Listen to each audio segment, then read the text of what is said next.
We are back for another week of the Wealth Cafe, and today we are going to be diving into another financial plan. I showed one a few weeks ago of a married couple who had two young children, and everyone was really excited to see the inside of what a financial plan actually looks like. And I'm sure there's some financial advisors that are not happy that I'm showing people what it actually looks like, but I find that one of the biggest discrepancies in the financial services industry and for financial planners, financial advisors, whatever people want to call themselves, is that no one really understands what a financial plan is. And don't get me wrong, every advisor or planner has their own process. So today I am going to give you an inside look to what I do during a recommendation meeting. And as we go through it, I will share some tidbits and backstory as to how my entire process works. I also wanted to show you a different plan and different family scenario today. So we are going to be joining the Karr family. And what's a little different about them is they are a 40-year-old married couple who love to spend and live a luxurious lifestyle. They are both high earners and really want to enjoy life to the fullest and chose not to have kids. There are so many people, especially in Gen X, millennials, who are choosing not to have children. So I want to give you an inside look to what that type of plan looks like. The needs are a little different because healthcare concerns come into play, right? A lot of people turn to their children to take care of them, no matter how you feel about it. That is something that we typically see. And so that becomes a big question mark as we are talking about planning. Also, do you want or have anybody in your life who you want to leave money to, right? It could be other family members, nieces, nephews, cousins, dogs, cats, you name it, or even also charitable organizations. And so we are going to take a look into the lives of the Karr family today. I will share with you that this is a fictitious family. This is based off of the many financial plans that I have made for different couples, and I created the Karr family based off of several different people that I have worked with, not one single family or person. And so I want to give you an inside look to them, and I will explain a little bit of backstory I had when putting this case study together. So I am going to share my screen here with you so that we can take a look into this financial plan. So I introduced to you Bill and Sharon Karr. So you will see we have a slight age gap here of about 5 years. And although that doesn't sound crazy, keep in mind men pass away earlier. So this additional 5 years is something we do need to consider and plan for Sharon, statistically speaking. We have two great earners here, both earning around 175 a year, and they live in California, which is a high tax state, which also comes into play here. Like I said before, they do not have any children that they are planning for or any relatives that they wanted to include in this plan. So let's take a look at their goals. So when it comes to their planning, Bill, because he is a little older, said that he would want to retire at 67, whereas Sharon would want to retire at 65. Now, here's what I want to note, because I have been seeing this happen and come up a lot recently, is that everyone, no matter when they are born, it seems like thinks that 65 is their full retirement age. If you are born after 1960, your full retirement age is actually 67. So I do keep Sharon's here at 65 because you can retire earlier, but if you're planning on accessing Social Security, you need to factor in then that you won't be able to access your Social Security at that time and will need to pull from other accounts. I have plenty of clients who want to retire early, so as we are having these conversations, I explain to them why we are funding or overfunding certain accounts, because I tell them we're going to need to pull from these accounts during those pre-Social Security years. We also know that Social Security is not your full retirement plan, but it is a factor that comes into play when we are going through a financial plan. So some of the goals that Bill and Sharon have. So, as I mentioned before, they live a life of luxury. So, they love to travel, are always off to a new destination, and they would love to own a boat. So, that is a major purchase that they are looking at. However, they want to make sure and know that they are big spenders. It's something they are willing to trim a little bit now if it means that they are going to be safe during retirement and not run out of money. And so safe, I mean that they are going to be well cared for. medically, financially, because longevity is a big concern for the Karr family. They do not want to see themselves, filing bankruptcy or living in poverty during those final years. They want to maintain a standard of care. And if that means that they need to cut different areas of their life now or reallocate funds or even skip the boat purchase, this is something that they're willing to do. So when we are looking and building a financial plan, I have a conversation with clients that is called a 45-minute dream builder call. And in this call, we go through everything for every period of life that they want to accomplish. And I tell people, dream big. Tell me about the boat you want. Tell me about the type of healthcare you want to see during the end of your life. When you travel, are you traveling at, five-star resorts, or is it more, I just want to make sure I see X, Y, and Z. I don't care how I get there.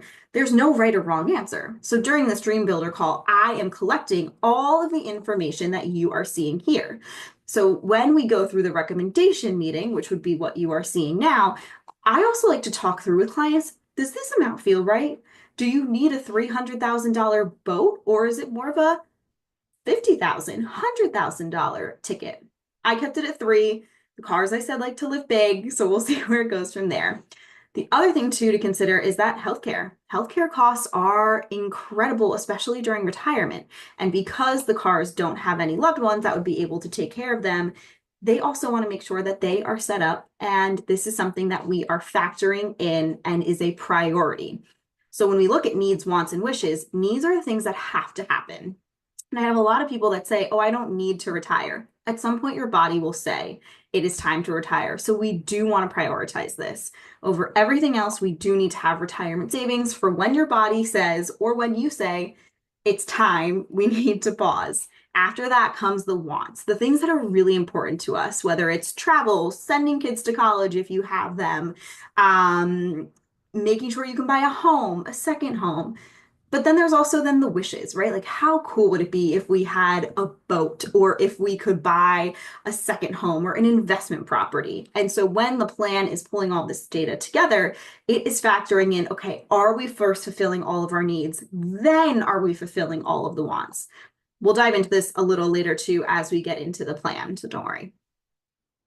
So here you can see what it looks like. Some people actually do go in and they pull their updated social security numbers for me.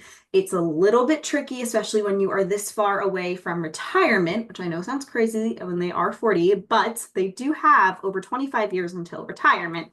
So if they both retire at 67, here's what it would look like for their retirement benefits, $2.5 million. Now, this number could go up, right? It's based off of your earnings as you are in those final years leading into retirement. But there's also plenty of time in that 25 years for the landscape of Social Security to change. That's why I have this conversation with clients, and we usually agree to leave it here because, yeah, the number could go up, but also due to changes politically or economically, we could see that number drop. So this is usually a safe place for us to sit. In the meeting before the recommendation meeting that we're looking at now, I do what's called a discovery meeting and a cash flow meeting. They're two separate events. So in the cash flow meeting, we go through how they manage their money. I literally sit down with clients and I'm like, there's no wrong or right answer. I just want to get into your head. I want to see how you manage your money, how you spend your money, and how you think about your money. Before that, we also do a discovery meeting and we go through everything that they have financially. I'm talking and I give everybody a list. It's called the document checklist. And I say, I want to know every credit card, every statement that you have from every investment account, 401k, bank account. I want to see them all. And so that is where I have collected all of the information from if they were a real client. So for Bill and Sharon, they have their 401ks they haven't really contributed to, and they've admitted that they are behind in this, and it's something that they want to prioritize.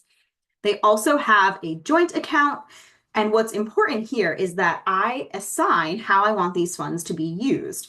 It's not just, hey, here's a pocket of money. Not every amount and pile of money is used for the same thing, right? We're not going to use our 401k at age 40 to go out tomorrow and buy a boat. Okay, you might, however, due to taxes and penalties, it might not be the best choice. So that is something that I do behind the scenes. Bill and Sharon were a little unsure of how to handle the joint account, so they haven't been adding into it, but know it is something they want to aggressively do in the future, but want guidance on how to invest the money and also how much to actually be putting in there and how they should think about that money going forward. The other big asset that they have is a home valued at $1.2 million. The other conversation piece I have when I am working with clients is, would you plan to sell the home and at what point, right? At some point, some clients sit here and say, I would sell the home or I would leave it to my children. We would sell it when we retire. So in this case, we have Bill and Sharon actually want to sell this when they retire, move into an assisted living facility, or take a little bit of time to travel before moving into an assisted living facility. Bill and Sharon also love to work, so they foresee themselves being a little bit of a later retiree. So that's why selling their home, moving into somewhere else is a possibility. They do have a $400,000 mortgage on the place, and that is factored in there. And you can see we look at interest rate, and I am analyzing everything as we go through it. So at age 40, Bill and Sharon Karr have a net worth of just over $1 million. So will they be able to achieve all of their needs, wants, and wishes?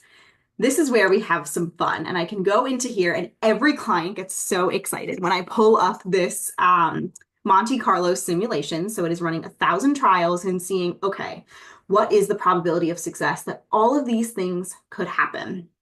So I always pause here and let everyone guess. So I will give you a second to guess. What do you think is the percent probability that Bill and Sharon will be able to achieve all of their wants and wishes? Okay, let's see. 0%. That is because Bill and Sharon, they're big spenders and they admit that, right? They know that things need to change. Otherwise, they are going to be in a tough spot later on. You can see this big jump right here. That is the home sale. So let's dive in and see, okay, what can they do to make this happen? So what happens is behind the scenes, I sit down and I say, okay, based on knowing their situation, knowing their personality, how they manage their cash flow, what changes do I think they would be willing to make in order to make their other dreams come to reality? So I have a lot of fun before I meet with the client, and I put together this what if scenario number 1. So then when I get on with clients, I sit down and we do what if scenario number 2. And what I do is I go line item by line item, and we're going to do it together here and say, how does this change feel, right? So you have this 0 probability of success. They need $7 million in order to make everything come to fruition. So the biggest one is that one of their accounts is not invested at the rate that's appropriate for where they are now, how they want to use the money, and their risk tolerance. So I also go line by line and doesn't make a change, because in some situations it will make a big leap, and in others, not as much of a difference. So here, not much of a difference. The other big change that I made for the Karr family is that I have them retiring later. They both love their jobs and are so passionate about what they do. So making this change, though, would allow them to retire at the same time, but a little later in life. So let's see how this change impacts it. Keep in mind now you're contributing longer to your retirement and savings accounts. You are able to delay Social Security, and you're also not drawing down your retirement as much. So that's why we see a big jump. That's $800,000, give or take. I'm not going to try and do the mental math, but that also puts a dent in things. So keep in mind, we also have the fact that they are not saving right now. So we will come back to the boat, but I want us to show and navigate what it looks like to max out their 401ks, but on the Roth side. And this is where I typically, in a lot of plans, see big changes occur is when we are paying the taxes now. Keep in mind that we are at historically low tax rates, and we've just have done a lot of economic spending. So regardless of political party or how you feel things are going, there is going to be a shift in tax rates at some point. So therefore, a lot of people prefer to pay the taxes now and have a Roth account than to wait. So let's see how this makes a change. So this is just for Sharon. So I'll show you Sharon, and then happens when we also add in Bill. So Sharon maxed it out. Look at that jump. Let's also add in our good friend Bill here. Oh, where did he go? Okay. We'll have him max out, and then We are also going to make all of this a Roth contribution, which I did not do on this side. So let's see how much of a difference it does make for them. And the goal is to get us into the green zone, right? Which is 70 to 90% probability of success, because there are plenty of factors that I just can't predict. Maybe you get a large inheritance, maybe you win the lottery. Those things I can't factor in here, or you could get a raise that's above just your typical bump. Those are the things that I can't predict in there that we add as we update the plans every year. Now, just by maxing out their 401ks on the Roth side, from now until they retire, look at the difference that this has made. 61%. And yes, we have them also in this scenario retiring a couple of years later. So the other part was that they have this joint taxable account that they are not contributing to. So the reason we do the cash flow meeting together is to analyze and say, okay, if we need to pull extra dollars as I'm going through the plan and we need to invest them, how much do we have available and where would we be able to pull those funds from? So as I was going through everything, the Karr family realized that they could comfortably pull $48,000 a year, which is $4,000 a month, and reallocate it into a taxable portfolio. And now, drum roll please, let's take a look at what this factors into. And not every plan is this easy and simple. Sometimes there's more complexities to add, and we take a lot of deep dive into taxes, but I wanted to give you the overview today of what it looks like to be pulling these changes. And some people sit here and they're like, well, great, I can just go and get the software and do it myself. I will say that part of the expertise that comes into play of working with an advisor is that the advisor, whether it's myself or another one that you work with, should be able to navigate you a personal plan, right? This is based off of the Karrs, as we're calling them, and knowing what changes that you would be willing to make and also what changes are available to you.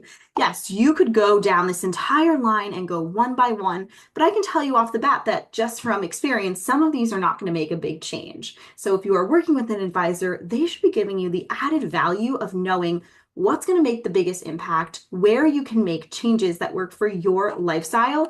So that way you can be in this green zone like the Karr family is. So I want to thank you for joining me today, and I cannot wait to see you for another week of the Wealth Cafe. We have amazing guests and speakers coming for this year and 2025 and amazing content. So I am so excited to have you here, and I will see you next week.